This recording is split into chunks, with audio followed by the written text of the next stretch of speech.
Why is the enemy so focused on stealing my identity?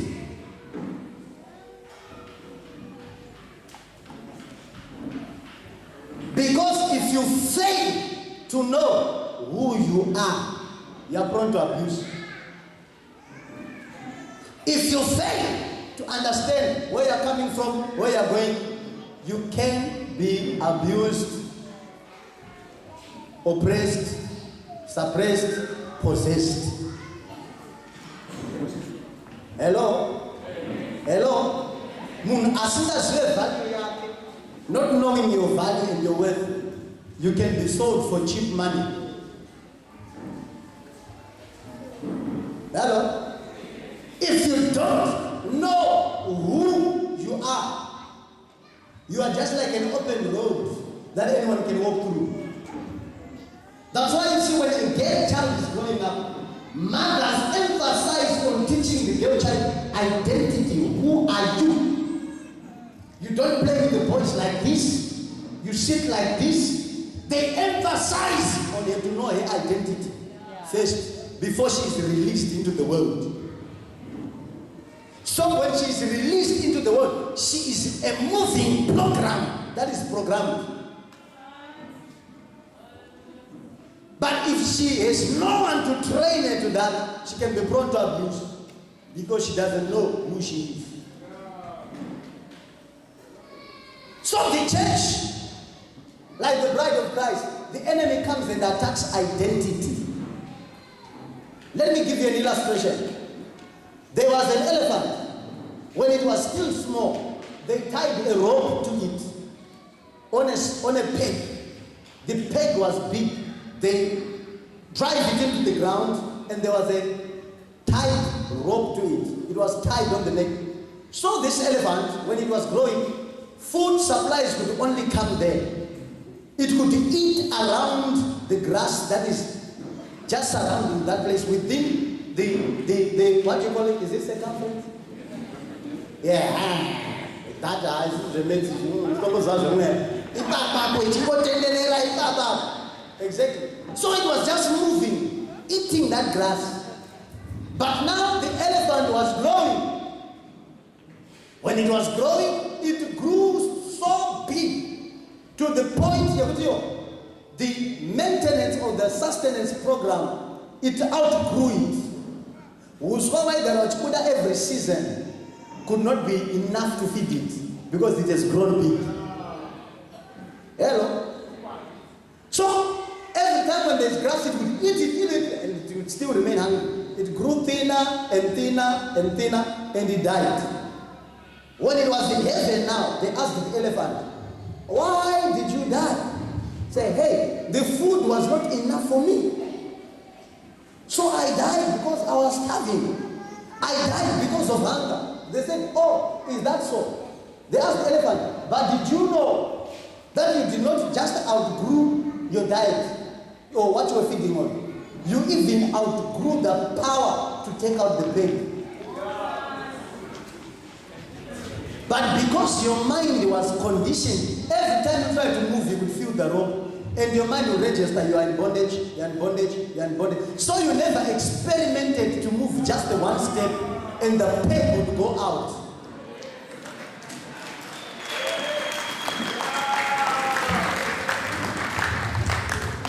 So when you were young, the peg was big. But now when you were big, the peg became too small and insignificant. But because there was a rope tied to you, every time you would shake your neck, you would feel, "I'm tired, I'm tired." Yeah, they were not tying the body now, they were tying the mind. Even if they would remove the peg, it would still move around the same place because it would feel the rope. And so many Christians are like that. They came out of the world with some ropes. In the church, you pray, you pray. They try and move a bit. They feel the rope, they remain in bondage. They remain there. Why? You don't know that you have outgrown. You are now a big elephant. You are now Mountain Kilimanjaro. You don't know. So, the enemy knows that if the church comes to know who they are unstoppable. If a believer knows the kind of grenades that they move with, the kind of weapons, the ballistic missiles, machine guns, intermediate rockets, if you knew how dangerous you are, his kingdom will be gone.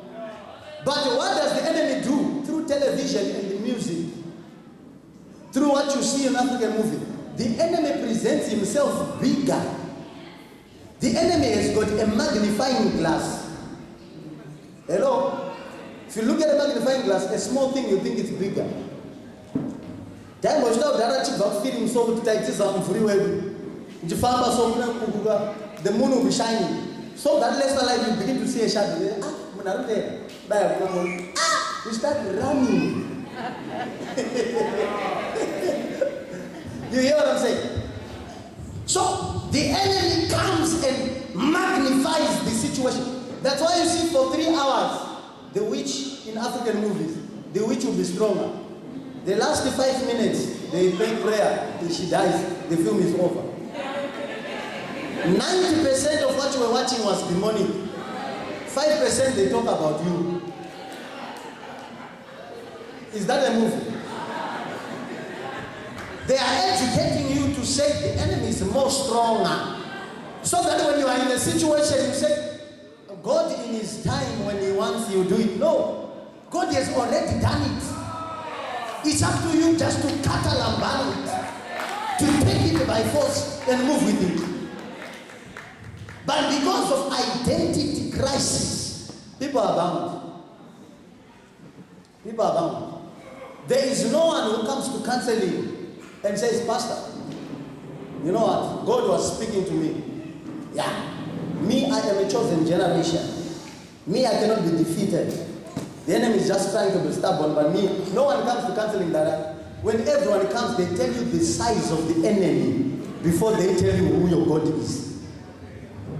Yeah, you know, Pastor, so the enemy is so big. How we have tried. No. Which means the enemy was successful in teaching you about himself. That's why myself, I don't worry reading about the devil, what he's doing now. Whether he's working in the sea, whether he's staying in Nigeria, I don't care. I don't care. What I know is greater is he that is in me than the one who is in the world. So I don't care the magnitude. And whatever he's doing, whether there's a new book where a Satanist has confessed to say this is how we operate, we are like cockroaches. No, I don't care. I don't read it. I want to know more about who I am. I want to know more about who God is. Yes. So there are some kind of friends that you should stop talking to. Whenever they tell you, they say, hey, did you see the dream I saw? A snake wearing bandana. What are you doing? You want me to be also in fear. I remember one time we were praying in the mountain. This guy said, guys, stop. Did you see there's a man who just came and stood there? No one could pray now. Because we're terrified. What did you see? There was someone standing in that bush. Whether it was a bush, we don't know. But because he says it, we are now in fear. And if you are in fear, you are wasting your bullets. Because the prayer should be done in faith. Hello? I remember we were praying in this mountain this other time. We could see fire moving, but no one spoke to each other. I was praying, I looked at him, he was looking this side. So me, I said, let me check it out. I checked also, fire was just moving. Below the mountain. I will continue praying. Hey, Father, we thank you. I will check again, fire is still there. But we continued. We didn't speak about it, we continued in prayer. Because if we had stopped and made the prayer point, the enemy was going to be able.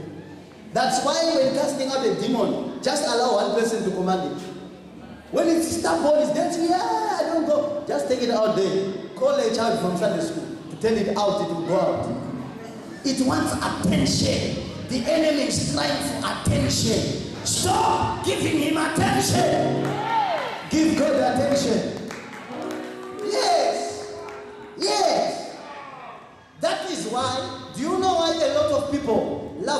the Old Testament.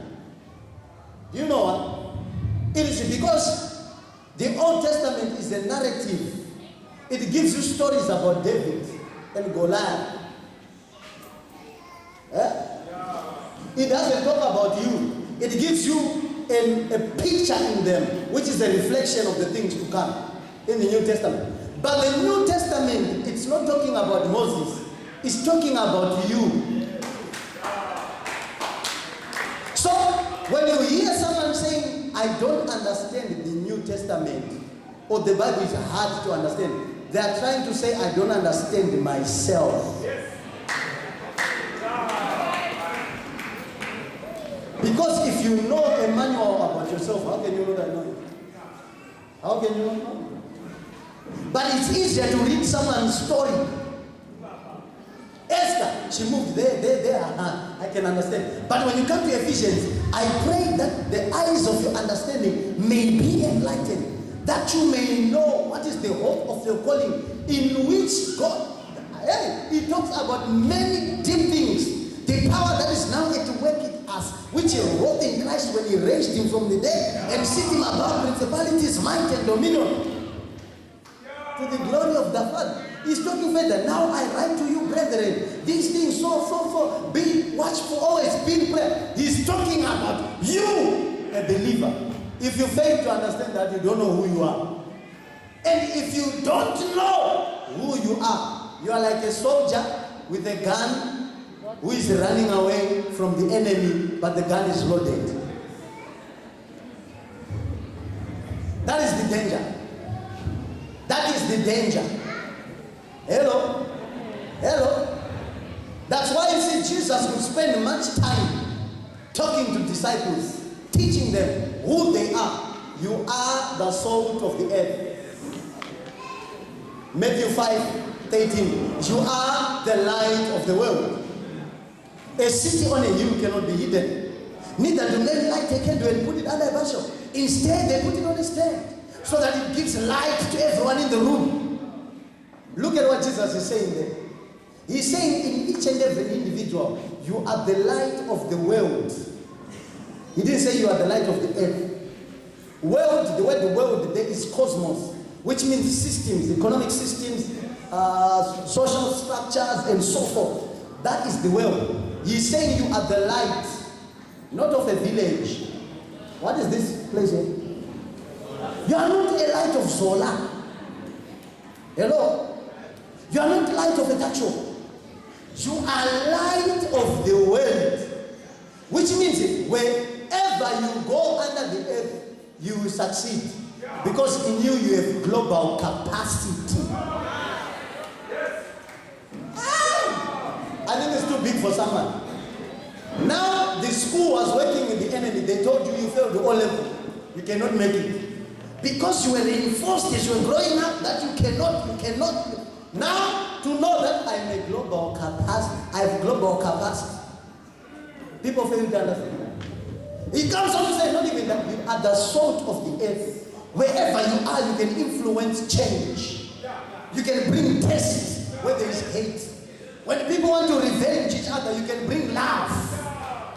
You are the salt of the earth. Which means all of us sitting in this building, we carry global capacity. We are global citizens. Tell your neighbor, I'm a global citizen. Tell your neighbor, I'm a global citizen. And now, in closing, I always wondered, why is the enemy focused on killing my identity? Why is the enemy so much troubled? Because if I realize who I am, I begin to talk big. Hello? Hello? Imagine you are a prince and you are staying in Kufukile with the pigs. You are eating with pigs. There is nothing much to do there. You are in Chungura B. Nothing is there. Hello? Then someone comes to you, a friend of your father that you know, and he says to you, do you know what? That farmhouse there, the title deeds, here are they. Come, I show you. He shows you the title deeds. Look, and the will of your Father. He left it in your name. The title deeds are in your name. And look, everything, the cars there, the swimming pool, the money in the bank, that bank actually, you actually own it. Before you finish talking, you pick up, I don't know what you pick up, even if it's 10 kilometers, you go on foot, crying, and you'll be tearing clothes, and you'll be breathing fire and brimstone. Why? Because you have known who you are. And you go to take by force what is yours. Is that right? Is that right? No. Today, you are that very person that I'm talking about. Here are the title deeds for you to drive. That good life that you see is here. And I'm just that man who is telling you that is there. It's written about you in the volume of the book. Your story is there.